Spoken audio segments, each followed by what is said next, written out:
The Brecon Beacons, or Banai Brecaniog, sorry to the world for my pronunciation, is one of the 3 national parks of Wales. And compared to Snowdonia, it really is a slept-on national park. This summer we went to the Brecon Beacons for the first time, and here are some of the places that we recommend are really worth a visit if you're venturing down to South Wales. We camped at the Brecon Youth Hostel, which is a really nice youth hostel. It's a really small one, so it's probably not ideal for camping just because of how small the outside green sort of grounds area is. We camped outside the front of the youth hostel, but they do have some like wild camping sort of around the back, which was a little bit too far from like the facility, so we decided to stay at the front of the youth hostel. There are a lot of youth hostels that have really good campsites, but I think the one in Brecon is a little bit too small for that, so if you're thinking of camping at a youth hostel, that's something to bear in mind. So on day 1 we undertook a short hike which covered 2 peaks, Van Vouwer and its subsidiary summit, Van Frinich. Again, sorry if my pronunciations are wrong there.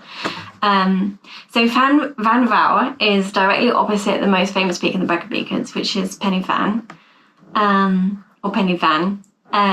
So our hike covered, like I said, it was a short hike, just over 10 kilometres, which included walking to and from the youth hostel. This is a really great hike. It gives you really vast views all over the whole national park.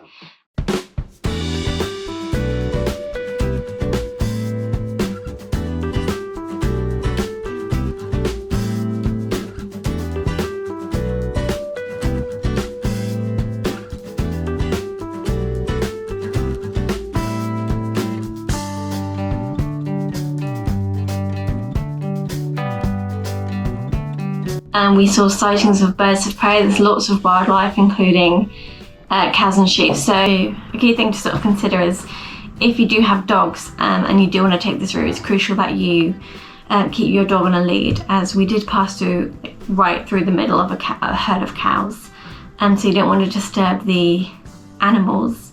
Another point is that although we did this walk in July, it was very boggy, despite the fact that it was very sunny and a very warm, nice day. So it is definitely a walking boots route if you do venture on this route.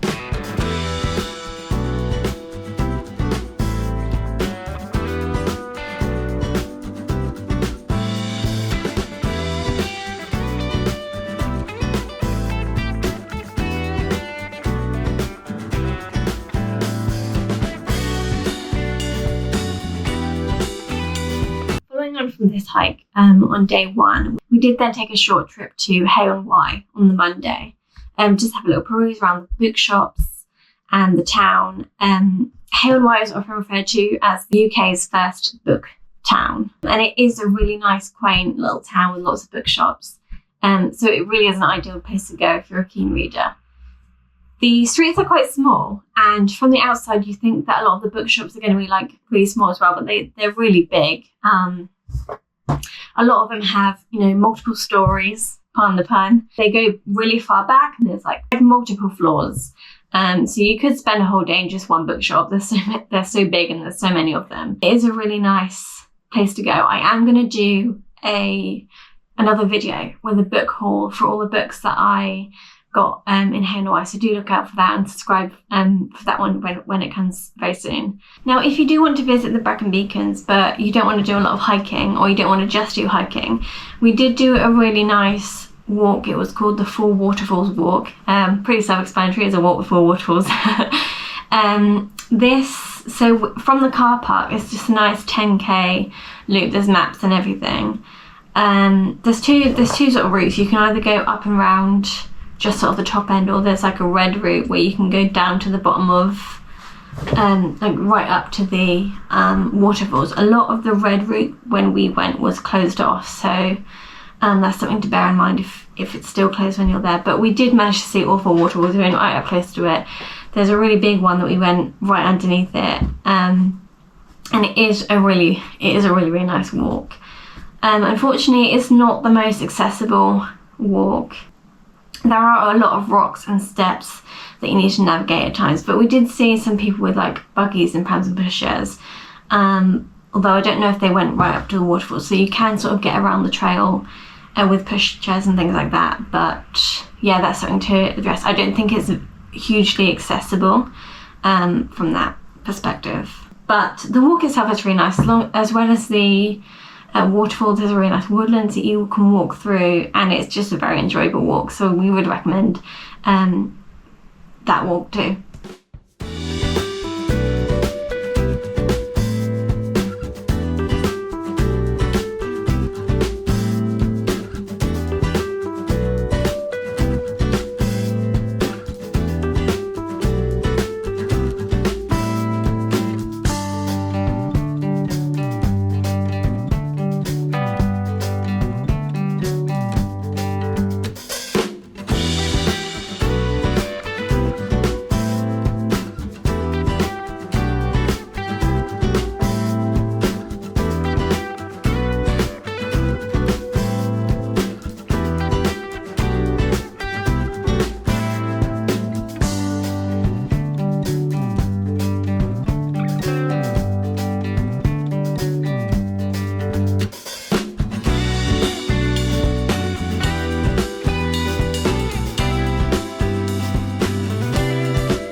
Day 4 is when we did our big hike. We did the Horseshoe Ridge Trail, which covers 4 of the major peaks of the Brecon Beacon, so Corn Du, Penny Fan, Cribbin and Fanny Big.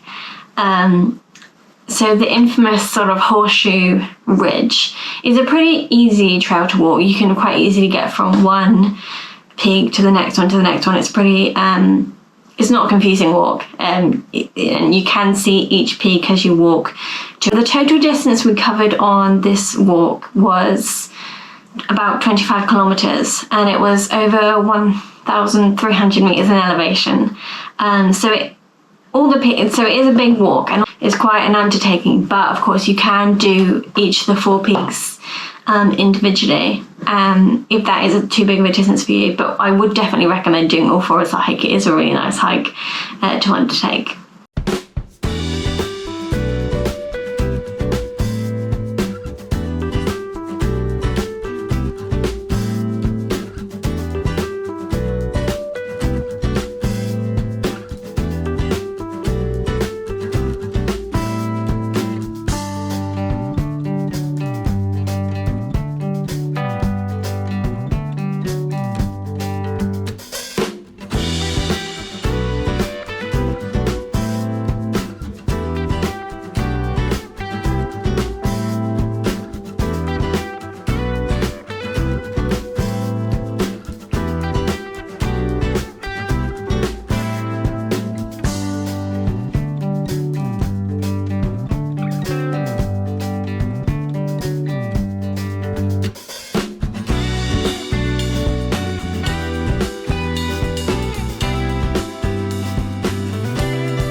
Now, Wales is of course known for its many castles as well as its lovely countryside, and so we did have to visit a castle on our trip.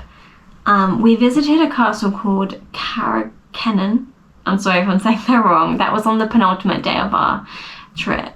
And when you get to the car park, there was a horse with a foal, and it was just a really nice sort of countryside park to look at before we even got to the castle grounds. When you do get to the castle grounds when you get past the visitor centre for your ticket, you sort of have to ascend up a nice hill. On the way there were some longhorn cows with calves, which were a bit of a highlight for the day for us. But when you ascend up the hill, you are treated to some wonderful panoramic views of Wales all around you. And in addition to the views and the castle ruins, of course, there is also a natural cave under the castle, which you can get down to via a thin passage. The passage is quite dark and it can be quite slippery at times, so if you do venture down to the cave, that's something to consider. But there is a rail for you to hold on to. It can be a bit dark and it was a bit scary at times, so I didn't really venture all the way into the cave, but Tim did. I sort of stood by the entrance and chickened out a bit, but nonetheless it's nice to sort of go down there and visit it, even if you're a bit of a cave fiend. So after we visited the castle, we did go back to the visitor centre. It's kind of in a converted barn almost. So we went for some lunch, and I also managed to have my first ever Barabreath because they had some free from Barabreath on sale. So they do have good options for dietary requirements, although I must say that my lunch was a jack of potatoes. So if you do have problems with gluten, such as celiac like I do, there are still places that you can eat as well and get Barabreath from, which is great.